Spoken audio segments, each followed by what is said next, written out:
After 22 years of unsuccessful efforts to end the regime of President Yahya Jammeh, the Gambia's opposition parties in October 2016 rallied behind a single candidate for the first time, hoping to finally oust the longtime president.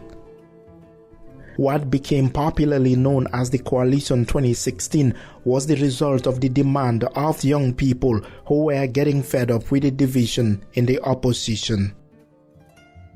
The young people were frustrated. That is, a lot of youths went through the back way, some lost their friends, some did not even have hope that they can make it in this clandestine situation of the Gambia. Then, what happened was, young people were very frustrated. A lot of people lost their brothers, their sisters, so they think that if the system continues, then a lot of people will lose their life. At the opposition convention, Adama Barrow of the main opposition United Democratic Party (UDP) emerged as the winner. Key among those credited for making the coalition possible is Fatoumata Tambajang. I think it was a matter of my relationship with them. Every one of the political leaders I had excellent relationship with. A lot of respect, mutual respect. And most of them see me either as a sister or saw me as a mother. And they realize that I have no agenda, no hidden agenda. That my agenda was the Gambia, and that I genuinely was sincere in engaging them to become one. All these efforts paid off. On January 2, 2016, after the counting of votes, President Jammeh lost the election to the opposition coalition candidate Barrow. I hereby take this opportunity to congratulate Mr. Adama Barrow for his victory.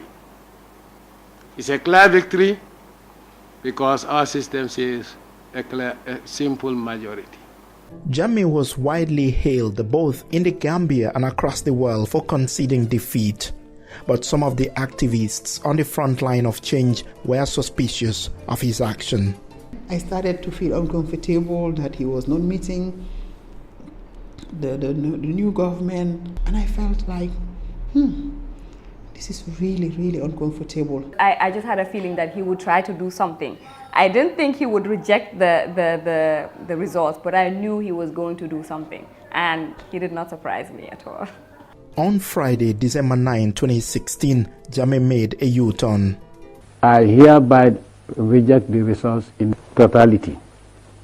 Let me repeat, I will not accept the results based on what has happened. The country went into chaos with fear, confusion, and uncertainty looming. Tens of thousands of citizens fled the country into neighboring Senegal for safety.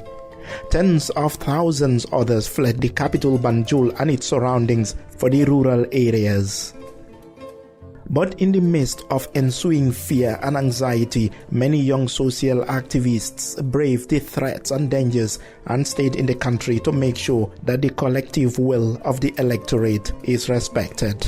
My mom was like, you have to go because you've been on Facebook, and then everybody that has been on Facebook, you're either reported or your life was in danger. So in fact, the time that he refused to go was the time that I even got the zeal to write more on Facebook. What I wanted to witness was when ECOWAS came in to gas him out. That was something that I wanted to personally witness. So I said, you know what, I'm going to risk it all for this. It would later take ECOWAS intervention for Jammeh to step down and go to Equatorial Guinea for exile. But ending his brutal rule was a process, a very long and sometimes exhausting process in a country where there was a roof of insecurity hanging over everybody's head for 2 decades. For the young social activists, the anger, frustration, and finally the guts to say enough is enough were sparked by several factors. As a young person, the environment was always tense. You could wake up today and there's something to worry about. There's a new directive. you're in business and there are certain things that are just going against you. When Solo Sandeng and the like came out and then were asking for reforms, electoral reforms, and that led to his death. From then on, I think it was an awakening, a rude awakening for every young Gambian. Either you've voiced it out or not, but this was the time that you actually knew that this was it.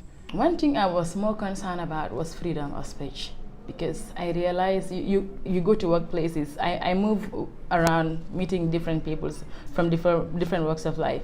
You talk to people, everything you want to tell them, they'll be like, they were peeping through their windows, trying to see if there is no other third person listening to your conversation. Nobody was free. As Jammeh's reign of terror eclipsed into history, paving the way for the Adama Barrow-led government, the young men and women on the front line of change have a long list of demands and priorities.